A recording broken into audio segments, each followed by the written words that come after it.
multiplying and dividing algebraic fractions in 127 seconds. Let's go.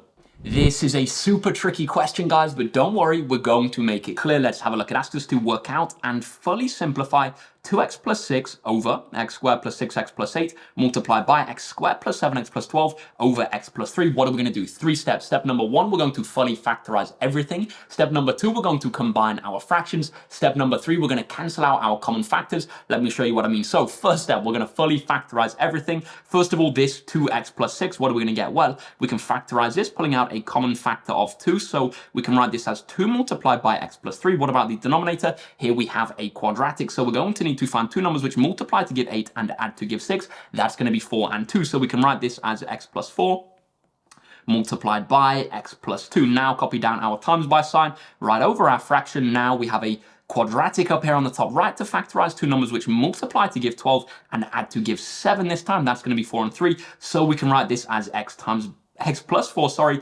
times by x plus 3, and finally we have our x plus 3 on the denominator. Now what are we going to do? We're going to combine our fractions. We know to multiply one fraction by another, we need to multiply our top by our top, and we need to multiply our bottom by our bottom. So we're going to do that. We're going to write this as 2 times by x plus 3 multiplied by x plus 4 multiplied by x plus 3. We've combined the numerators of both of those fractions there. Now we need to combine the denominators. What are we going to get? Let's switch over to that orange, copy down. We have our x plus 4 multiplied by our x plus 2 multiplied by our x plus 3. Now, final step, guys, we're going to cancel out any common factors. What are we going to have? We can see that we have an x plus 4 on the top and the bottom.